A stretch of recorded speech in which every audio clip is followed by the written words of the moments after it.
정말 산신은 사람의 소원을 정말 잘 이루어주세요. 또 그러시면서도 또 엄하고 자애롭고. 이제 누구나 이제 산신 기도를 친근감 있게 생각하실 수도 있어요. 누구나 할 수 있다고 생각을 하고. 그러는데 실상을 보면요, 상당히 엄격한 규칙도 필요해요.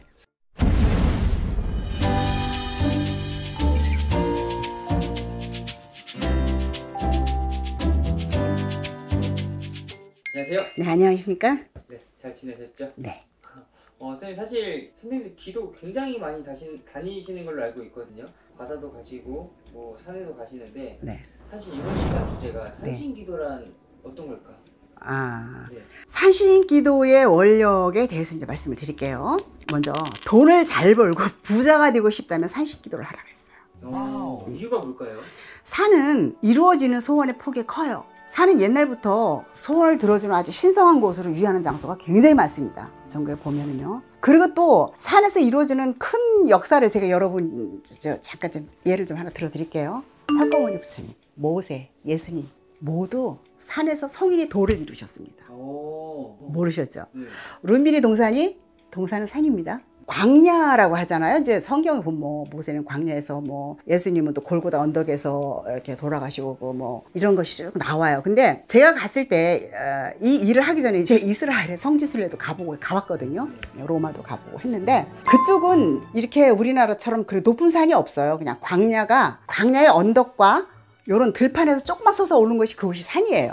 그리고 이제 그 골고다도 언덕이라고 하지 산이라고 하지 않아요. 하지만 산이에요. 그쪽에 사는 그래요. 에펠탑이 왜 있었겠습니까? 에펠탑도 그쪽에 너무 광야이고 높은 곳이 없었어요. 여러분, 이거 방송에서 보면 지금 한국 찾아오는 외국인들 이렇게 보면은 그 유럽 쪽에서 오신 분들, 이런 분들 그러시죠? 산에 대한 경이로움 얘기하시잖아요. 우리나라. 멋있다. 네, 멋있다 그러고. 자기네 나라는 그거 없다 그러잖아요. 이렇게 높은 산, 이렇게 멋있는 산 없다 그러잖아요. 그러니까 산에서 주는 원력이 그거거든요. 근데 이분 세 분 성인도 다 산에서 이루셨단 말이에요. 그것이 산이거든요. 산은 인간이 다 알지 못하는 큰 원력이 있습니다. 저희도 아직 그 원력 다 몰라요. 산의 형상은 그런 모습이고 산신이 있다고 하는데, 우리들이 이해하기 쉽게 인간의 형상으로 산신으로 많이 보여주시는데, 보이지 않는 산의 기운은 정말 광대어만하세요.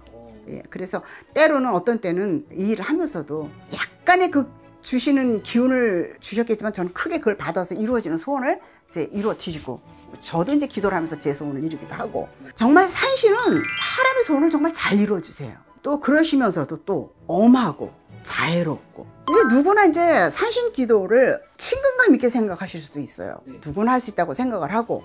그러는데 실상을 보면요, 상당히 엄격한 규칙도 필요해요. 어떤 규칙이 있을까요? 잘 알고 해야 되는 것이 뭐냐. 산신 기도를 이제 하려고 어딜 가서 이제 뭐 산왕 대신을 찾고, 뭐 산신을 위한 축원도 하고, 이제 그럴 때 그냥 가겠어요? 재물도 바치고 이렇게 하잖아요. 근데 가장 먼저 산신이 먼저 오시면 좋은데, 나와 연간의 영가가 먼저 설쳐요. 그리고 수비가 많아요. 이 수비라는 거는 이게 뭐 귀신? 예, 닦지 못한 어쩐 누가 진짜 성명 삼자 불러주는 이유 없어 천도되지 못한 영가가 귀신이에요. 그래, 수비가 되는 거예요. 수비라는 것은 막는 거잖아요. 축구에서도 수비 있죠. 있지. 그러니까 인간이 들어온다든가 무엇이 있을 때 막고 안 열어주는 게 수비예요. 그래서 참 속기가 쉬워요. 갔다가 산기도 잘못 갔다 나와가지고 저희 일 하는 그런 사람들도 정신 이상해지는 사람들이 있어요. 아, 그래요? 네, 있어요. 뭐 판단 잘못해가지고 이상한 헛소리하고, 그러다 보면은 왜 저래 그러고 피하고 망하고 이러는 사람들이 있는데, 인간들은 특히 더하죠. 눈을 떠버리고 나면은. 그래서 속기 쉽기 때문에 산신의 이제 원력, 그래서 산신의 움직임을 잘 알고 기도 원력이 세워져 있는 사람과 그런 지도자와 같이 움직이셔야 돼요.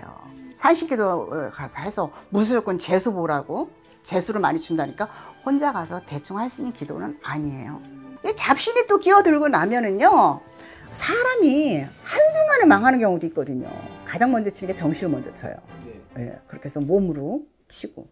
그러면 그거는 산의 기도를 그렇게 해서는 할 필요가 없잖아요. 그래서 돈 잘 벌고 싶고 부자가 되고 싶으면 산신 기도를 하라 그러는데, 산신 기도에 대한 절차는 잘 알아서 하셔야 돼. 무조건 하지 마시고. 그래도 이제 나 진짜 재물도 많이 벌고 싶고 진짜 소원도 이루고 싶은데 산신기도 그럼 어떻게 해야 될까? 이제 같이 하세요. 이제 기도 많이 하시는 선생님들, 네. 그분들한테 의뢰를 해서 산에서 이루어지는 소원이 크기 때문에 재 같은 것도 많이 올리거든요. 그리고 이제 저희도 그냥 기도할 때 그냥 안 가요. 재물 꼭 가지고 가요. 그래서 재물도 바치고 기도하고. 그래서 같이 움직이시는 게 좋고, 일반 개인들한테 산시기도 하라 그러기는 솔직히 제가 좀 꺼려져요. 혹시 또 궁금한 게 네. 기도에 대해서 말씀해 주실 때 예. 소원에 맞는 산이 있다 예. 라고 하셨잖아요. 네. 이것 또한도 똑같은가요? 그렇죠. 산시인 기도도요. 나와 인연이 닿는 산에서 이루어지거든요. 전국의 팔도의 산맥의 산지리가 다 틀려요. 거기서 내려주시는 원력은 그 사람의 사주에 따라서 다 달라요. 그래서 그 맥도 잘 보고 하셔야 돼요. 근데 가장 원만했던 산이 계룡산이었던 것 같아요. 계룡산. 네, 계룡산이 그 산에 기도를 워낙 많이 해서 그런지, 또 저희 조상님들이 많이 그 산에서 기도를 해서 그랬는지 몰라도 원만하신 산, 또 지리산도 크게 소원을 잘 이루어주시는데 어마한 산, 그런 것 같아요. 그런 산. 태백산에도 이렇게 힘이 들어서 그렇지 산목 올라내리면서 크게 정말 사업을 크게 이루어 가시는 분들도 계세요. 그럴 때 꼭 어떻게 하느냐? 저는 그 제과제과 높은 산 갈 때 힘들게 가면 제가 그 신도내 그 분과 꼭 동행을 해요. 저희가 대신해 주는 것도 좋지만 동행해서 와서 너희들 좀 절도 좀 하고 무엇을 어떻게 하는지 보기도 하고 그러라고 데리고도 다녀요. 근데 혼자는 안 보내요. 갔다 와서 안 되는 경우가 더 나쁘니까. 여러분, 바람이 눈에 보이나요? 그래도 인간은 바람이 있다는 걸 알아요. 신이 눈에 안 보이죠. 근데 신은 분명히 계세요. 그 분들이 주시는 힘, 여러분들이 잘 알아서 잘 갖다 쓰세요. 모두 다 행복하세요.